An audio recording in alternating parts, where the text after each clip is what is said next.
Welcome back after the break. वैसे शफात, जब से अब स्कूल्स खुले हैं और हमने देखा है कि कोरोना की सेकंड वेव ने भी हिट कर दिया है पाकिस्तान को आहिस्ता आहिस्ता, तो बड़े लोग अब ये सवाल पूछ रहे हैं, क्योंकि पिछली तरह बातें चल रही थी ना कि जैसे वो कहते हैं जी सयाहत की बहुत सारे मकामात बंद कर देंगे, तो हो सकता है 15 अक्टूबर से स्कूल भी दोबारा बंद हो जाए.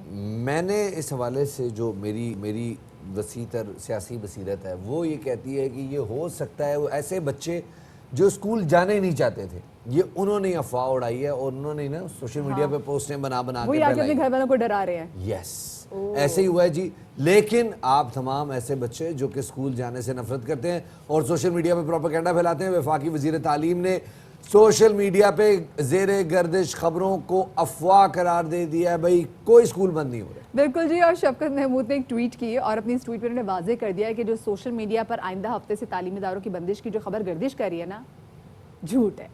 इसमें कोई सदाकत नहीं. आप स्कूल जाएंगे और आपको SOPs पर हर सूरत में अमल दरामद करना ही पड़ेगा. अब देखिए, मुल्क भर में तालीमी इदारे तो शफात खोल दिए गए हैं, लेकिन SOPs पर अमल दरामद ना होने की वजह से जो वायरस में फैलाव का खतरा है ना, वो अभी भी मंडला रहा है.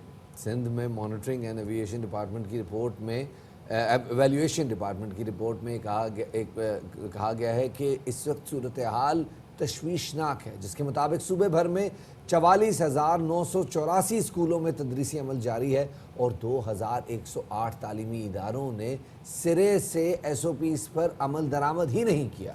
बिल्कुल. स्कूल्स और कॉलेजेस में ना तो मास्क का इस्तेमाल हो रहा है, ना ही सैनिटाइजर्स का इस्तेमाल हो रहा है. समाजी फासले का भी ख्याल नहीं रखा जाता जी. और SOPs की खिलाफ वर्जी पर महज 40 स्कूल बंद किए गए. और इसी तरह सरकारी और प्राइवेट जामियात में भी कोरोना के खतरात से निपटने के लिए बार बार SOPs पर सख्ती से अमल दरामद की हिदायत की जा रही है. लेकिन उसके बावजूद हम देख रहे हैं, why we are only sticking to school, colleges, universities. हम उससे बाहर की नहीं बात करें. आप बाहर भी चले जाएं, कि शॉपिंग करने के लिए चले जाएं, लोगों ने मास्क नहीं पहना हुआ, भूल गए. एक मामला है कि जब आप एक एनवायरनमेंट में 3 घंटे से ज़ायद रहते हैं, अब जितना ज़्यादा ड्यूरेशन वहाँ स्पेंड करते हैं उतना ज़्यादा ख़तरा बढ़ जाता है वायरस कॉन्ट्रैक्ट करने का. इस वजह से स्कूल्स और तालीमी इदारों और शादी हॉल्स में भी, क्योंकि लोग रेस्टोरेंट में शायद 3 घंटे नहीं बैठते, शादी हॉल में तो 3-4 घंटे बैठना पड़ता है. वर्क प्लेसेस भी, शादी हॉल में तो खुशी इतनी होती है ना, मतलब आपस में गले भी बार बार मिल रहे होते, तो कोरोना ने तो ऐसे ही फैल जाना है.